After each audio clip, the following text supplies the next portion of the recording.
is going on, everybody? Welcome to yet another episode of The Rose Show. As always, I am your host, Jay. Who else but me? And today, my guest, I got to give a little bit better intro than what I normally do and a little bit more in depth. So check this out. So I don't know what streaming services anybody watching here uses when it comes to their music. Me, I prefer Spotify. That's my jam. And one of the main reasons why I like Spotify, and I don't know if they have this option elsewhere, this is just what I'm used to. On Spotify, there's an option to when you're listening to an artist, you can click go to song radio. So when you go to the song radio, Spotify will suggest artists that you have heard of before and also artists that you haven't heard of before. Now, the reason why I bring this up, about a year ago, almost actually a year ago to date, actually, as you're watching this, I was listening to a Yellow Wolf station, and I was like, "Fuck it, let me go to the song radio, see what happens." And about an hour into listening to that station and trying to find brand new artists, I came across the song from my guest today. Now, the reason why I bring up that song specifically, and I'm not just saying this because he's here, you can ask my wife, you can ask God as my witness. This song is in my top 10 songs of all time.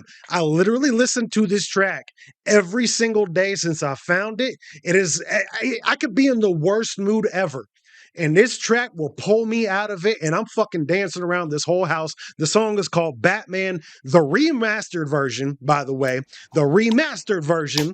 It is what I'm not even joking. Just last year in my Spotify rap, which is how me and this guy ended up linking up in the first place, I got solid proof that this was in my top 5 most played songs of 2025.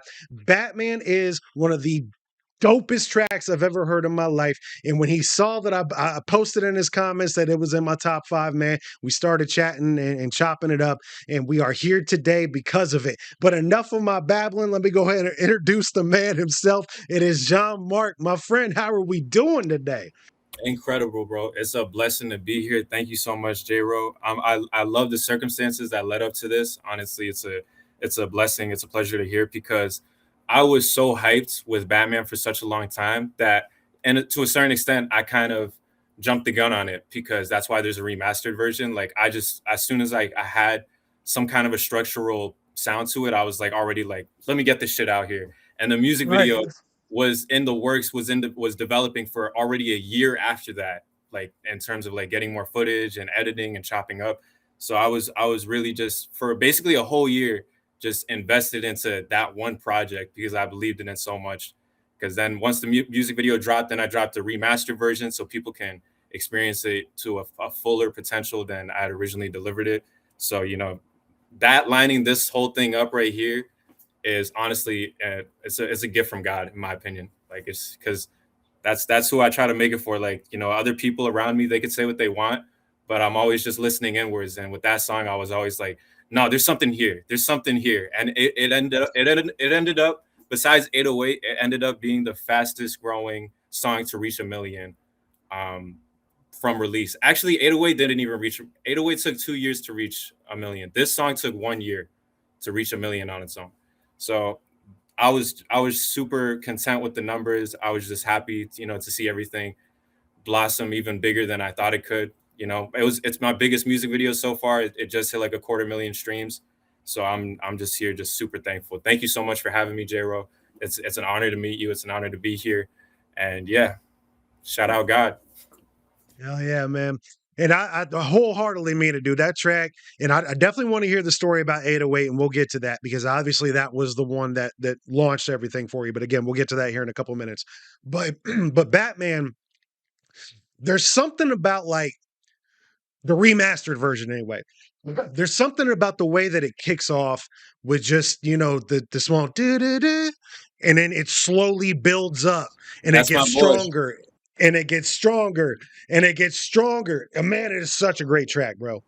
My friend produced that beat. And this kid, I watched him basically come from not obviously nothing because nobody's nothing, but in terms of music, I listened to his first beats. And from the very beginning, I knew that he had something, which is a rare thing because even with my first beats, I'm not a producer yet. I wouldn't call myself that, but with my first beats, I still felt like I was missing more substance than he was with his first beats. So from the very beginning, I knew he had something special. my boy Fabio, shout out Fabio. He sent me a beat pack. Honestly, at this point, it was like probably 3 years ago. And when I listened through the beat pack, I think the beat for Batman was the third one on there, and I was like, "Holy shit!" Like Yeah. it just hit, it struck a chord with me, like deep within. And honestly, that flow where I come in, that Batman Black New Bands No Rap, that was literally the first flow that came to my head when I heard the beat. So that just channeled like from another kind of source from the other side. I don't know where that came from, because I didn't spend any time really working towards it. It's like I heard the beat, put that, and I was with my ex at the time, and I even showed my ex, and I was freestyle. I had it written down, not freestyling, but I was like rapping it over the beat, and I was showing it to her, and she's like, "Yeah, I don't really know about that intro," and I was like, "You don't know, you don't know where this is leading." But then after it was done, actually, my ex said that, and then I now with my current girlfriend, before we were dating officially, she actually heard the intro to that song where it's also like Batman, Black New Benz, No Robin, racing on the track. And she even said, she's like, I don't know, I think you could come up with like a harder flow. And it was like only when I did like half the song, I was like, nobody here knows what the fuck I'm doing. Just everybody just sit back and watch. And it's so satisfying to see, like the product of something that I believed in, like actually reaffirming my beliefs from back then. So, it's just I love hearing this feedback. I love hearing that the measure of the impact that's had on your life and everything. And it means the world to me. Seriously, I can't thank you enough. And as an artist myself, I know how important it is to hear that kind of reaffirmation and how hard it is for some people to let go on stuff like that. So I'm always real open to let people know when they've had that impact. And for instance, when we were setting this up, I told my wife, I was like, "Hey, that an-Marc guy I listen to all the time." And she goes, "No." And I'm like, "Ugh. Batman, Black New Bands, No Robin." She goes, "Oh, that song." So, so the fact that you believed in that hook, that's what she knew. So Wow. that because that stuck with her. That's so there's something about how you spit it, and I'm not. What's the right word I'm looking for here? Like it's almost theater of the mind the way that hook is structured, because you can take that any way that you want. You know what I mean? Like you can take that as your Batman riding through the night, or you could take it literally. Batman new Benz, Bruce Wayne got new Benz. Like There's I don't layers know. to it. It's fucking awesome. But anyway, okay. So let's I, before I we keep before basically, we keep if I could elaborate real quick, yeah. the reason I wrote that hook, it's funny. I never thought I'd actually tell the story for this, but the reason I wrote that hook is because that was shortly after I signed my record deal with 10K Projects. I'm selling the licensing for 808, and at that time, my dad, he was struggling so bad he actually didn't have a car, because his car broke down, and he was sharing my mom's car to get to work, and he was in a pickle. Like it was pretty rough. And thankfully that check hit at the right time.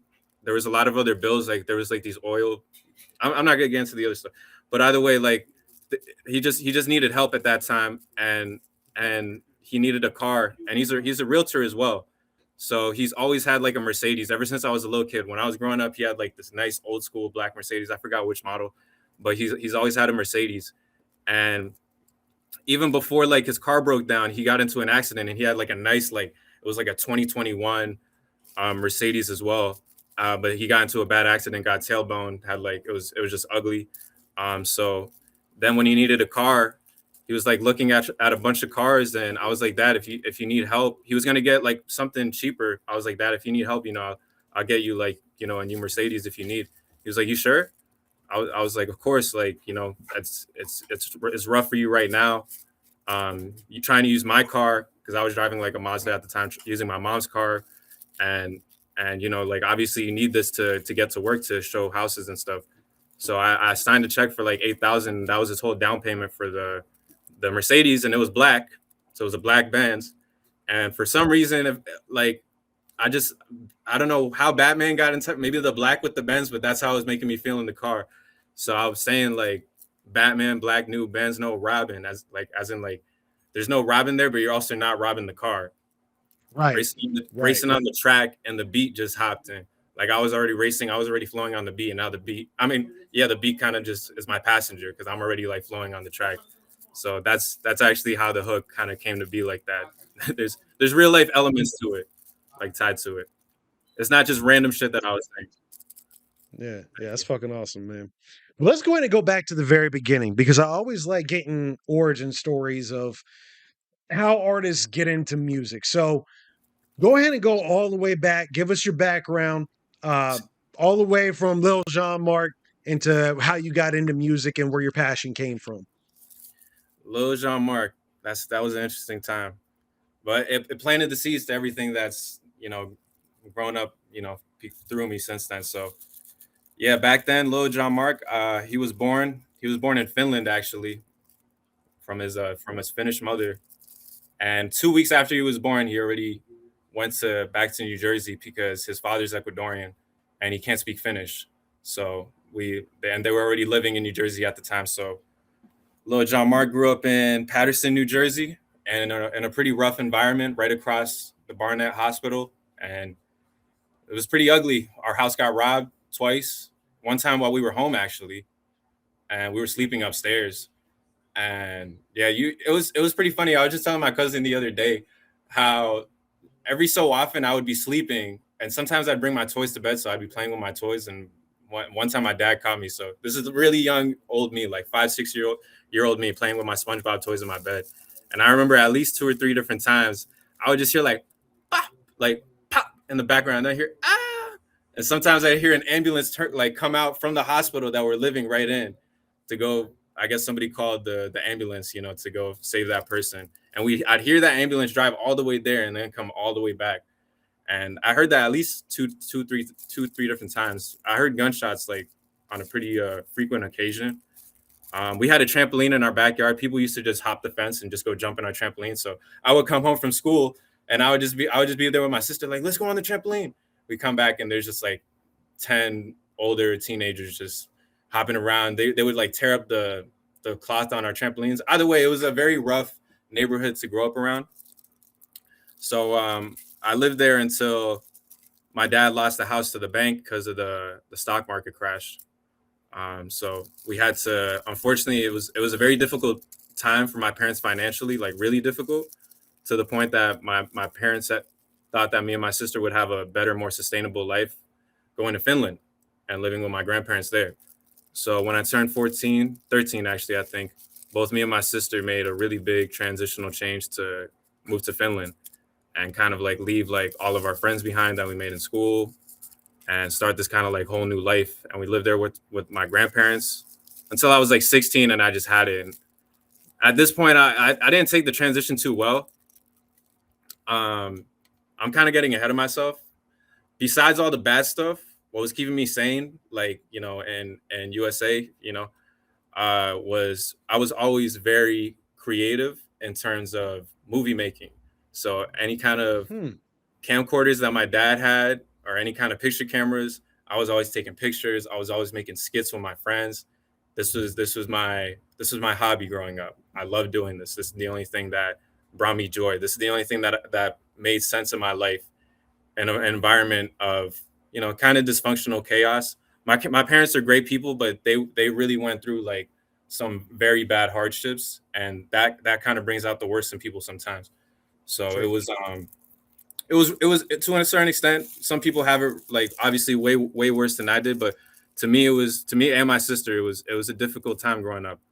And then moving to Finland just made it even be like, damn, like now we're not with our parents anymore. Now we have to learn this whole new language. It's two whole new languages. Um, because we went to a Swedish speaking school in Finland. So we had to learn Swedish and Finnish. It's really complicated. Yeah, my grandfather, he's like a Finnish Swede. So there's a big group of um, like an ethnic group of people in Finland that speak Swedish, but they're Finnish because their ancestors came from Sweden during the Winter War. It's like kind of complicated. So we're basically, my mom is a Finnish Swede. So we got put in a Swedish school in Finland. So we had to learn two languages. Did And it was anybody speak English? Did anybody at all speak English at all? yeah, there's a lot of people in Finland that speak English, but there's just Okay. a lot more people in Finland that don't want to speak English because they're in Finland and they kind of look at it, Mm, yo, okay. you're in this country, you got to speak it this way. And I was very rebellious like to the whole transition. I was like, yo, like just being like bitter about it, you know, just having a lot of like um just kind of fuck you moments with my teachers and you know with my grandparents and my parents. I was like, yo, this shit sucks. Like I want to go back home. And so I took the transition very rough. And also I tried continuing my YouTube skit thing that I was doing in America. I tried doing that when I got to Finland, and everybody in my school would laugh at me. Like I'd be like, yo, this is what I'm doing on Facebook. And they'd be like, yo, you're really doing this shit? And so that kind of killed my passion. So I really just kind of took a sharp left turn in life, and I just got really heavily involved with like drugs and shit. And just got really involved with the wrong people because I had an older cousin that was a few years older than me, and really just got involved with just the wrong type of stuff that a kid that age should not be getting involved in. And because of it, I got in trouble with the police a few times. And that basically around that time with the people that I was doing, you know, not good things with, I would freestyle with them. Like we would have fun like throwing beats on and freestyling because we loved rap music at the time. And when I had before I had gotten really locked up like the first time, I was already on probation then. And around that time is when my friends were like, yo, maybe we should like get a microphone and like actually start recording this. And I thought it was so crazy. This is like 10 years ago. I thought it was so crazy. I was like, I asked my ex at the time, I was like, yo, my boy Shuli, my boy Joel, they're talking about like buying a microphone, like everybody throwing in with like, you know, this drug money that we have. What do you think like we should start rapping? And like seriously? And she was like, yeah, why not? And that was all I needed to have the inspiration to do everything that I've done now until this point. I'm sure probably I would have done it later, I eventually at some point, but that was all the courage that I needed to kind of push me into this direction. So yeah, then we bought a microphone. To this day, both of them, the guys that invested me with me in the mic, they have not made any music since. They're not musically inclined at all anymore. When I see them, we might freestyle, but they don't write anymore. They don't go to the studio anymore. They don't do none of that. So it's interesting how that kind of got me like set off because once I started doing it, I couldn't stop. I started realizing like, yo, this is like this is therapy. This is a whole outlet. Like I could talk about anything that I want to talk about. And, you know, to a certain extent, like some people were even fucking with it at the time. Not a lot. I remember the first song I made, I was at this one kickback with my boys and I went to go present to them the song.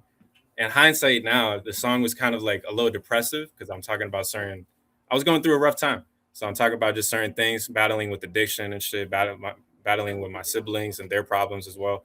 And I showed them that song at the kickback, and 4 out of the 7 homies that I had there laughed at me, like in front of me. This is the first song. They were dead ass like laughing. They're like, yo, what the fuck is he doing? And then one of my close friends even came up to me and he's like, yo, maybe this just isn't like the right kind of song to like, you know, put on for this vibe.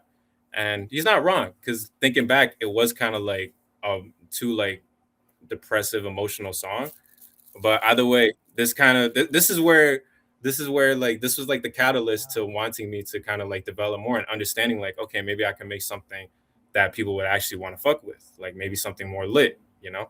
So it's things like that kind of pushed me in the direction of where my most successful music now today. So I had to go through these experiences, you know. I had a lot of people in the beginning tell me to stop and look at me like I was crazy and tell me like, yo, like your bars are good, but the mix is so shit that you're not gonna get nowhere. And thankfully, like with me just being consistent and me learning and me being willing to try new things and develop my taste and my sound, like now my mixes have landed me record deals and other deals on top of that. Like, you know, so I just, you know, when you start doing something that's out of the realm of the norm, there's always going to be the people closest to you trying to because they don't see it for themselves and they've never seen anybody else do it, so it's only natural for them to be like, how the fuck did you do it?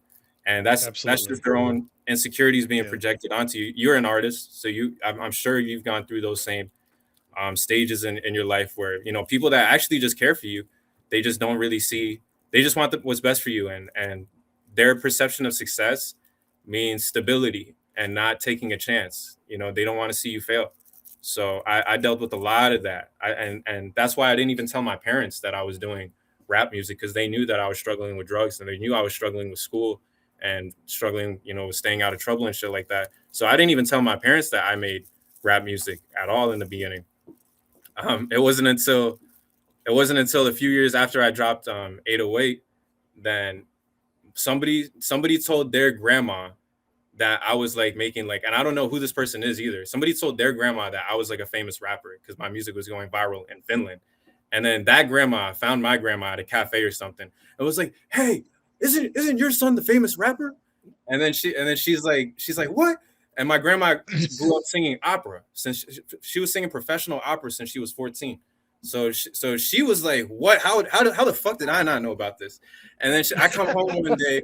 I come home one day when we're having like this kind of weekend brunch or some shit to her house in Finland, and she's like, "I heard from this one lady in the town that you're a famous rapper and everybody's like playing your music and I haven't heard anything." And she's actually mad. And I'm like, "No, where did you hear that from? How'd you hear about this?" And she's like, "So it's true." And I'm like, "No, how'd you find out about this?" And she starts telling me like, "Well, I just told you now." And I was like, "No way." And I didn't want to lie to her.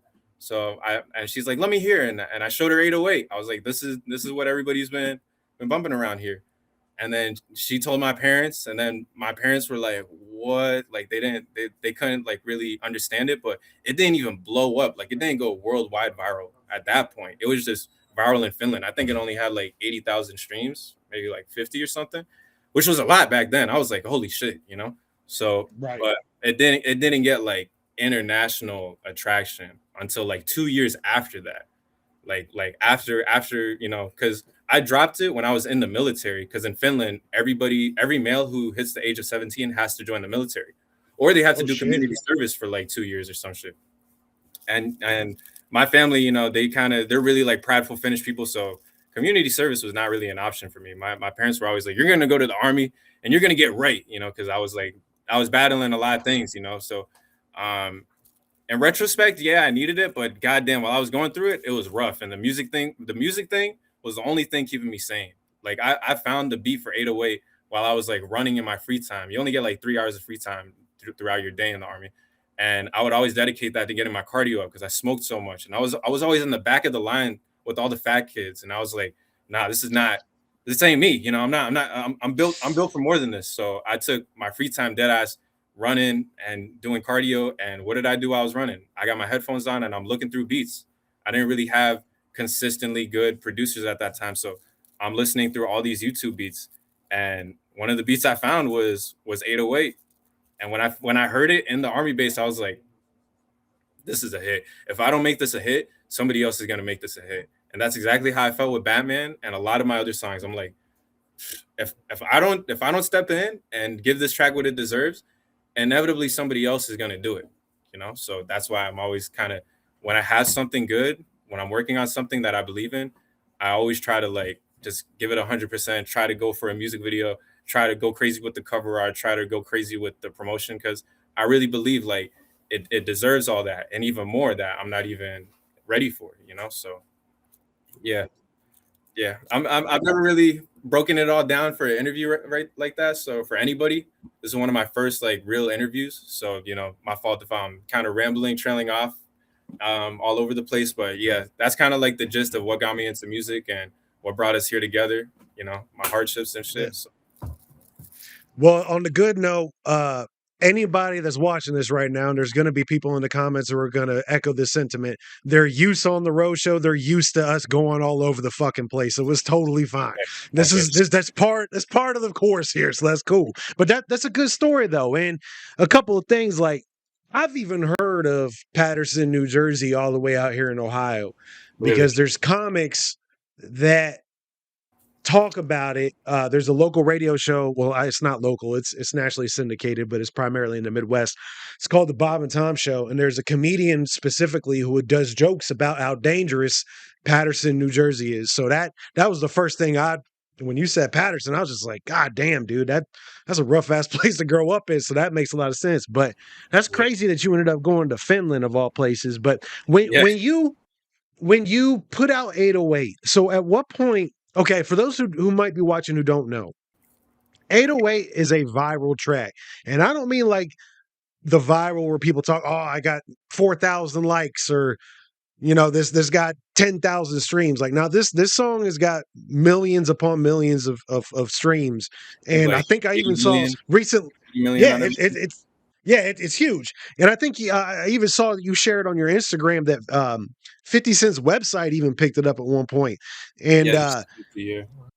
yeah, so how did it just start getting to that point? And when did you know like this song has broken barriers that independent artists are not supposed to break? Um, it's gone viral twice, respectively. When I first dropped it, and here's the thing: I didn't invest nothing into promo into these songs. I was very broke when I was in the army, and it was crazy how I recorded it because at that point, because of COVID, usually you can leave the army base every weekend, but because of COVID, we could only leave one weekend out of the month. So, and if Mm, there was ever like an infection that we wouldn't even be able to leave that month, we would just stay there until the next month to make sure the infection like was quarantined. So damn. it was a crazy time for even me to be pushing music at that point because I only had 3 days to actually go to my house, record everything, mix and master everything, and then leave it. And then from the army base, I'll be able with that file to, somewhat push it out, shout it out on my Instagram, share it and shit like that.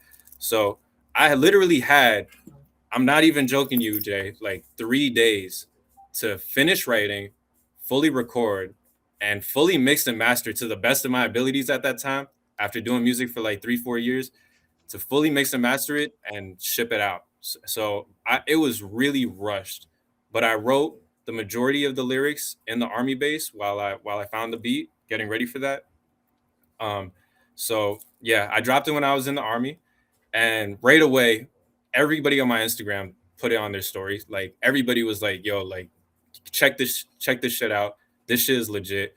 And I remember one of my friends who signed to Warner Bros in Finland, he also shared it on his story. And I think from there, some kind of Spotify curator, editorial curator saw his story, or somehow he got wind of it because it got put on two Finnish Spotify curated playlists.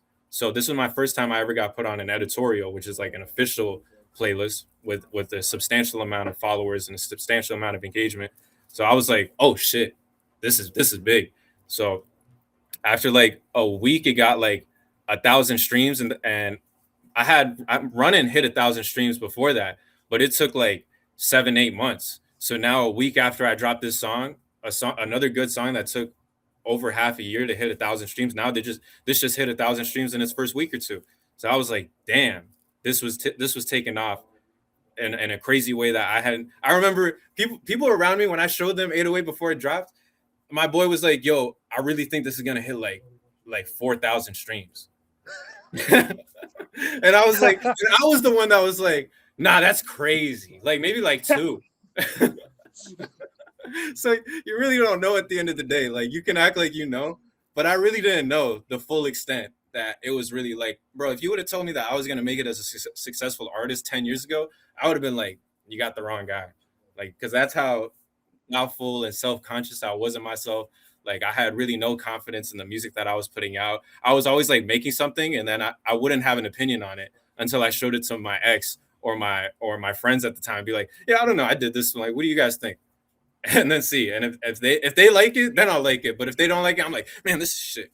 But now it's different because now there's been so many times where I knew I liked something and other people were like, nah, that's not it. And from validation from you and validation from all these millions of people have proven that I was right and that I got to just stick to my gut and believe my intuition when it comes to this and nobody else's. Hey, what's going on, everybody? It's Jay, and I'm here for W Energy, my sponsors. Now, what is W Energy, you might ask? W Energy is clean, jitterless energy. Better than the canned stuff that you would get at your convenience stores, your gas stations, all that kind of stuff. It doesn't have all that trash in it. Now, how do I know? Because I myself use W Energy. So what I've got here, a couple of limited edition flavors. For instance, W Energy puts out this stuff called Grandpa's Ginger Water. I know it don't sound that great, but it is amazing. Limited run that they came out that I've got actually multiple tubs of. I believe in W Energy. I use W Energy myself. Also, this was just released and it's another limited edition flavor that they come out with, and it's called Pom Blom. It's pomegranate blossom. Real nice, clean flavor. And a lot of W Energy, whether it be classics like Calio Cream or the Dub Sludge, whatever it might be, It is clean energy. It's not going to make you feel all crappy at the end of the day after using it. Now, here's what I want you to do, because again, they're obviously a sponsor of mine. But what I want you to do is I want you to go to www.w.gg, order one of the sampler packs, which you get one of these cool tumblers, a part of the sampler pack. And I want you to grab one, but don't use my promo code. That's right.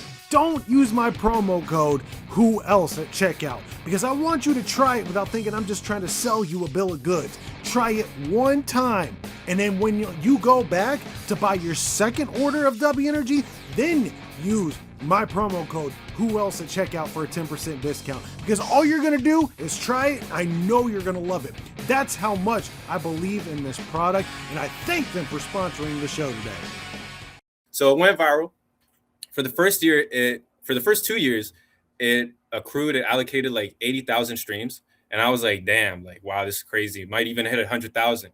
Then out of the blue, 2 years later, this guy named Jay West films on TikTok. He makes a TikTok video to my song. And his TikToks are primarily just consisted of, shouting out gym music, or, this is songs that bump in your car on your car speakers and shit like that. So very, in a way, simplistic. But he's very consistent, and it's high quality content, and he's bringing new music to the table all the time.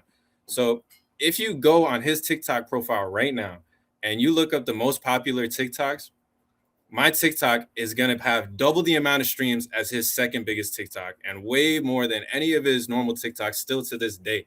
So for whatever reason, I don't know, the TikTok algorithm just felt like blessing both of us, or if it was just that kind of like synced up bond that just lined up perfectly with the stars, and everybody was like, holy shit. Because he shouted out another song on there by Pilo, who's a big artist, and my song is still bigger than Pilo's song. So that it just basically slingshotted both of us simultaneously, blew up his TikTok, blew up my music to a crazy viral level where I was on charts. I was on number 8 worldwide Spotify top 50 charts, number 1 in USA, number 2 in Canada, number 1 in France, number 2 in Germany. I need to double check, but I was top 3 at like 10 countries. And at that point, I was number 1 in South Korea. Like, I was just seeing all these charts from all these different places, and I was just like, wow, what the fuck is going on? When I saw that I was number 1 in USA on the top viral 50, I called my cousin and I was like, bro, I don't know if this is real or not. Can you please, can you look at this? And he looks at it, he's like, no way, no, this can't. And I'm like, bro, it doesn't even seem real to me. Like, this is really my name, and it's at number 1. And Ice Spice's Munch is at number 3. How the fuck is that possible? Like, Ice Spice's like Munch song, like everybody was bumping that. I'm like, how is my song beating her song? And like all these other crazy hit viral songs that were floating around at the time. So I was like, shit is ridiculous. With that traction, I started getting a bunch of DMs from different label A&Rs, from all the big 3, all sub labels under. No, you good, bro. Also, all the sub labels from Sony, Warner, Universal, I was getting a bunch of crazy offers. Not even from Universal, here, but Universal Germany, and Sony, and Sony and fucking Scandinavia, Sony Publishing Scandinavia, and like all these crazy ass like huge label names. Capitol Records was trying to get like on a meeting with me and shit. And everybody just wanted a slice of that song. Everybody was trying to buy the masters. Everybody was people still to this day trying to buy the publishing, still throwing like pretty good numbers. But I'm like, nah, I don't want to give anything else up. But I ended up settling with the best offer that I had at that time, which was under, now it's under Warner, but at the time it was under Universal, and it was with 10K Projects LA. And I had a lunch with the CEO. And his dad is dead ass. I found this out from my co-manager. His dad is dead ass the CEO of Universal, of UMG as a whole. His name is like Sanj something, Julian Sanj, or I forgot what it was. But Julian Assange is WikiLeaks. Yeah, not him. But it was something like that. Yeah. But either way, his dad is literally the CEO of all of Universal. And I looked into it, and like all of his kids are also running like their own kind of record labels. And this guy that I met, the CEO of 10K Projects, he runs a primarily kind of rap based music label, and they have like Trippie Red Sign, They have Internet Money signed. They had the Kid Leroy signed. They had oh, and they signed Ice Spice like a few like a week or something before they signed me for my song. And that ass, I was like, how big was that deal? I'm asking the CEO. I'm like, how big was that deal? And he's like, guess. And I was like, 1 mil. He's like, nah. I was like, more than that? He was like, yeah, we got it for 3 mil. And I was like, damn, she got 3 mil for an artist deal. I was like, damn, that's crazy. But even still, Is now it like Lucian Grange? Does that Lucian sound right? Grange, Lucian Grange, because his name sounds like Lucifer, bro. Yeah, I It's just looked it up. Yeah. bro, yeah, Lucian Grange. That's what it was. Lucian Grange. Thank you. And yeah, I met with his son. You know, they presented the best offer. I thought everything was going to be gravy, but still to this day, I'm actually trying to talk with lawyers about trying to get my master's back because there's so many voids in the contract that Yeah. like that they're just not holding up their deal again, like up with. Right. Like they promised a music video, they promised $30,000 and investing a music video budget for the video. They even presented me with like 5 directors that were under their label, like director of photographies, DPs, and I went through this stuff and I was like, yo, I fuck with this guy's like vision, and they're like, okay, just send us a screenplay. I spent like a week typing up like a whole crazy ass screenplay for it, sent it to their team, and ever since then, it's just been ghost. They don't answer none of my information. I'm actually supposed to get a plaque for 808, obviously, because I've already ran the analytics. Like it's already qualified for a plaque, a gold plaque, and they're not giving me the the sources of the streams, which is like a specific analytics that shows like the country of origin for all of these streaming metrics, and that's what RIAA needs to send you the plaque. So I can't even get my fucking plaque because of this label. So I'm really just kind of frustrated with them and the way that they've treated me, the way that they've just ghosted me and my co-manager and my attorneys. Like now every time like I got to try to hopefully get a response. I got to pay like 400 or 500 bucks for them to file like an official letter to their work address because they're not answering none of our calls. It's been like 2 years now. So it's honestly just Damn. been um, a big learning lesson. I'm not gonna say regret, but it's been a big learning lesson since signing that deal, and it's made me a lot more conscious of how to move like in the future with that. But yeah, so, It really is the Jelly Roll effect when you think about it. Because, I mean, Jelly Roll kind of proved look, Jelly Roll was doing shows in my scene with the Juggalos before he blew the fuck up. And then this dude had just grinded his ass off, never signed one record deal his entire life, and is now the biggest star on planet Earth without having to do it. I mean, now anymore, I mean, look at a guy like you who had such a huge hit and you can't even get a call back. Like, you yeah, don't need these motherfuckers anymore. You know what I'm saying? Like, yeah, I'm not trying to say it's easy. It's definitely not easy to blow the fuck up. And I don't care. You could be signed to the biggest label on earth that the product ain't good. The product ain't good. But anymore, if you have talent and good tracks, like if you have the motivation to push it, you don't need them motherfuckers anymore, man. yep. It's crazy. It's It's crazy that honestly like it's just because I didn't want to sell my masters at that time. I always right, heard from like Prince and Michael Jackson, like, don't sell your masters, don't give it up. Nipsey Hussle, don't own all your masters. But the deals were so crazy that even my parents were right, like, they were like, yo, like we like you need this. Like you don't know how much longer this song's gonna be going viral. And my co-manager was like always telling me every day on the phone, we gotta strike the iron while it's hot. And I'm like, fuck, like, but we don't know like what we could get by just holding on to it for ourselves. And on already like after because it takes 3 months to see the payout of those streams. right. And that's why these labels are so pressed, like, yo, sign the deal now, sign the deal now. They don't want you to Yep. see how much is really accruing from your work. They already see the numbers. We're not familiar to seeing like what that translates into dollar signs. They already see the Right. numbers and they're like, oh shit, he's 3 to 6 months away from getting 20,000, 30,000 from what he has right now. So I got to sign him with a 40, $50,000 deal. So then he has that incentive, and then he's not going to care about all the residual income that he's going to make after that. So they definitely like it was ringing the right bells at the time for Right. everybody around me, and that's why I went with it. But ultimately, honestly, at this point, I wish I would have gone with one of the more indie labels that I see now. Yeah. I've been like kind of supporting their artists a lot more than obviously this. Because then once I found once that happened and I told people about it, I told other people in the industry. They're like, "Oh, which label was it? 10K?" And I was like, oh my god, so this is like a thing. So this is a thing, like because his fucking dad is the CEO of UMG, so he's just got mad bread to sit on, and he just wait. They just wait for Yeah. like whatever the hottest artist is or whoever. That's why they got Ice Spice like that. Like they just wait for whoever the hottest artist is or who's got the most buzz or who's making the most noise, and then it's like, bam, we gonna double down any other advance that any other entity is giving you right now.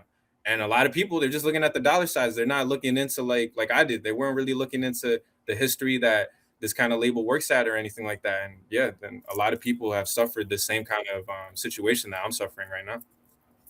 And to follow up on that on two things. Number one, I fucking hate with a passion the phrase strike while the iron's hot I hate that shit because too, man. Yeah. the other side of that phrase is okay, yeah, strike while the iron is hot, but when I dip the iron in the oil and I pull it back out, that motherfucker could be cracked because I didn't get it enough love. That's the part that people don't fucking follow up on that phrase. And then on the thing you said as far as the label goes, because this is a perfect example of this. I growing up in where I grew up in Troy, Ohio. In the early 2000s, there was an emo band that made it big. They're called Hawthorne Heights. And I knew these guys when they used to be called A Day in the Life. Then they ended up getting signed to the biggest emo label in the country called Victory Records. And they had a Nice, hit on MTV. nice. It was called Ohio is for Lovers. It was all over the place. They ended up, the second record that they did didn't do as well as the first.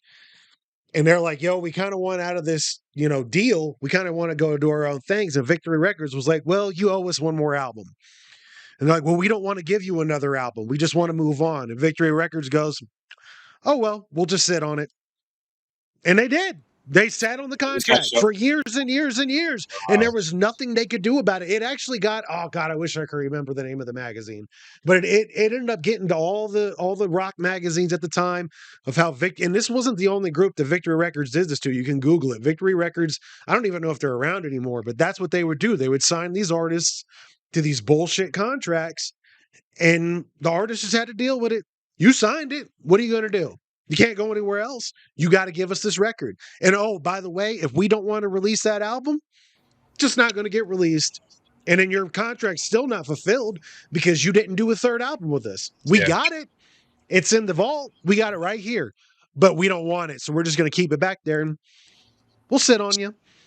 It's the way that shit goes, man. Record companies are getting everything they deserve these days with the death of the record company. And I wholeheartedly believe that because they've been snaking artists for so fucking long. And I didn't mean to dial down this wormhole, but what you just told me got me fired up because it's happened to friends of mine. You know what I'm saying?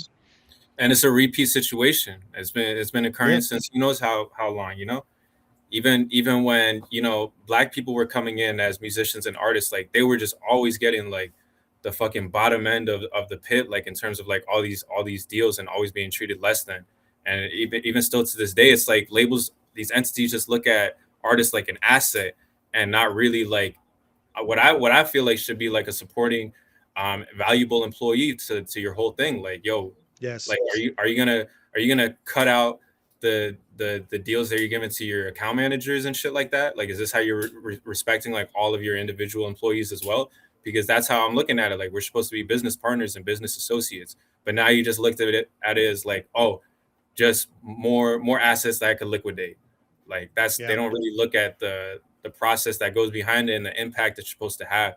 And that's why I feel like the music is kind of getting oversaturated with that kind of like mindset in mind. It's like, oh, people are just making it for a short-term virality. Like, how many people are really trying to make like timeless classics nowadays? It's all this trendy music, trendy dances, short form like pieces of content that I just feel like doesn't really translate to lifelong like experiences that music is supposed to offer. Wholeheartedly agree. Wholeheartedly agree. I mean, look at Prince, bro. The artist formerly known as Prince. That's exactly why he did that, because they said if you want to go ahead and make an album without us, we'll sue you. Well, I'm a symbol. Sue that. And he went off and did his own thing. He made him look like fools. So I totally get it, man. And you're right, bro. I've thought about that so many times throughout the last decade or so, even more than that. When's the last quote unquote classic rap track that's been released that you know of? And I don't mean like a song that, like you said, is, made for the content. I'm talking like Tupac hit 'em up, songs that define generations and keep going. Really, the early 2000s was the last time you saw rap tracks, not even rap tracks. You could say music in general. There might be one song a year that transcends generations, maybe, because nobody's attempting to do that anymore. They want to make the song, like you said, that goes on TikTok and does numbers on TikTok so they can get paid, and it's quite sad. But anyway, let's end on a high note. Let's end on a high note because we're already at almost 45 minutes, and it's been a great conversation. But I definitely want to get your insights on where you see yourself going from here. Like what's coming up for you as an artist, as an individual. What has got you most excited right now for the upcoming year 2026? Honestly, 2025 was just such a elevated blessing in terms of my resource allocation. Like just where I'm at right now. I got blessed to I got very fortunate to get lined up with the right people through God and through the music, literally just through the music. And I'm blessed to have a studio location where I'm just able to constantly just come in and create as much music as I want and film. There's a green screen room back there as well. This is like a whole production house that my boy D is really running over here. And we've hosted some events as well. So I've been really able to double down on the performing aspect of my music because I struggled with that for so long since I was always just kind of a bedroom producer, I guess you'd say, like a bedroom artist, like always just making songs from my bedroom and showing people afterwards, max freestyling, but never really putting on a real show. I think before here, I only had two actual like paid live concerts. So once I got here, I was already like focused on developing my stage presence even further because there's a venue upstairs where we've had some events at, and I've always been one of the ones headlining. So we even have like I have my birthday party here coming up soon because I turned 27 on the 27th of January, and the owner D his birthday is a few days after that. So me and him are sharing like kind of like a birthday bash here, where we're inviting like other artists to like come perform. So this literally like all just got bestowed upon me, and it was strictly thanks to just the music that I've been so dedicated towards like investing my time into. I quit my job. I quit my 9 to 5 job when I signed my deal like 3 years ago. And I remember my boss telling me back then, he was like, we're always gonna be here. If you ever, if the music doesn't work out, like we'll always be here. Just one call away. We'll always take you back. Because I was always a good worker, no matter what job I was doing. But I was like, yeah, sure. And I was just walking out, shaking my head, like, you're never gonna see me again. And I've really kind of focused on that. Like I always tell people, once I quit my 9 to 5, I ended up working a fucking 24 to 24 hour job because it's just been nonstop since then. The only thing that I've been focused on is music. I sold my PS4. Oh yeah, because I was in the military in Finland up until like 5 years ago, until I became a reserve, and after that, I immediately wanted to move back here, like as a reserve. So now if Finland ever goes to war, then I gotta. But now I'm here. Like ever since I moved back, I was just so focused on just music video creation, and the past few years I've been saving up like crazy trying to get a real film camera. So a few months ago, I actually invested into like an RE cinema camera, like a real movie camera that's been used like in the Joker and Game of Thrones and Us. Because on top of the music that I do, I actually have a cinematography like LLC, and I help other artists make their music videos and make their social media content, and get their studio content, vlog content, and stuff like that.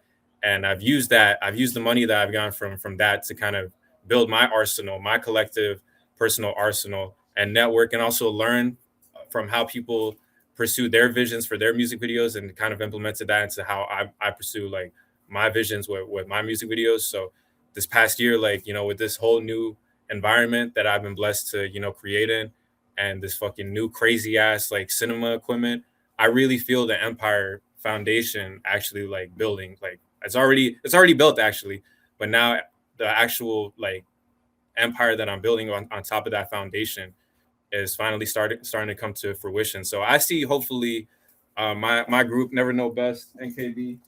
I definitely see us turning into at some point maybe who knows. I don't like to put because time is an illusion, so I don't like to put years into limitations basically. So once everything comes to fruition, like I see Never Know Best being a whole enterprise label entertainment industry with also having a crazy production house where literally artists can come do whatever they need to perfect their craft, and not even just music. We'll have like a gym, we'll have like a library that people can come read and like study at. There'll be like a musical instrument room, so like you just sign your name, show your ID to the front, and like you could play any instrument you want and practice there like for free. Just a creative space, and it could even be like a nonprofit type of thing. Besides, like if people want to hire us to engineer them in the studio or film a music video or something like that. So but we just want it to be like a one-stop shop for all types of not even necessarily creators, but just all types of people that are looking for an escape from the daily struggles, the trials and tribulations that everybody be going through every day. So it's that's what I see. I see literally whatever's building right now, I see it building to the fullest extent.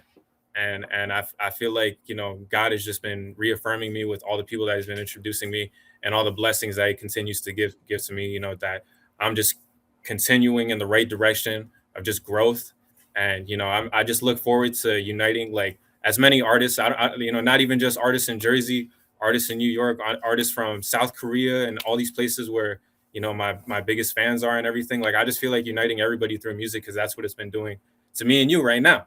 It's been uniting me and you, and it's united me with like everybody else that I've met and been blessed to meet. Now under these, ever since I started. So I just there's nothing else that I want to focus on right now than this. Just continuing with this. Every day I'm mixing. Every day I'm engineering. Every day I'm editing because I'm always editing on my videos, and every day I'm screenwriting. I'm trying to get the things down on paper so I can present it to my cinematographer and be like, this is what I see. And, he helps me get the shots and everything. So it's really just all around full circle, just creative journey right now, creative mindset, and just staying focused with that. And really this past year, I've been really good at trying to get all the distractions out the way. I'm not perfect, but especially when my music first took off, my things didn't work out with my ex. It was a pretty sticky, like messy breakout. So I was really like down, and to basically like have that like hole in my soul, and then also just seeing like my music just take off to a crazy level. It was just a crazy emotional like roller coaster every day of just fucking. I was basically like bipolar. Like I was just like really happy, and then I was being so happy that I would get mad and cry, and it was just an emotional wreck. So now just to see like finally this past year, like me get my head back on my shoulders and get my vision straight and get my mental clarity back. Like now it's like, yo, I'm ready to lock in. I'm ready to strap on and just see where this rocket just takes us. I don't expect. I try not to have like expectations like that, but I do like with the goals that I'm seeing, like it's only things that it's only going to benefit the world. I feel like if you just have a goal that's only benefiting you, then God isn't going to be that you know willing to step in and be like, all right, let's make this happen. But everything I'm trying to do is always trying to help other people. Like I help so many other people around me. I know that might sound cocky, but like if they were here, like they'll tell you, like even the owner, like I'd be helping like everybody I can with their visions coming to life. And that just inspires them more because they see like everything that I have going for myself. And they're like, wow, he's believing in me when everybody believes in him. And that's just something that's what inspires me to keep doing music. Like at the end of the day, it's not even, I could lose all the streams right now. I could lose all the money right now. But the same reason that I started doing it was just because it moved people, and that moves me. So that's the only thing I'm just going to stay focused on doing, it just making things that move people, getting moved by other people, and just keeping this thing going. Hell yeah. Well, you definitely made a track that moves me, man. I wasn't exaggerating when I say a couple of times a day, probably at least 6 or 7 days a week, I listen to Batman. It puts me in just a mood that it's hard for me anymore.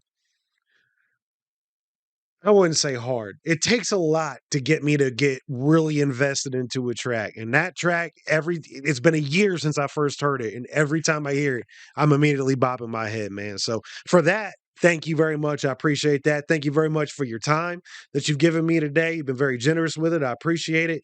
And I always give the last couple of minutes to my guests. Go ahead and let us know where we can find you, Instagram, TikTok, all that links.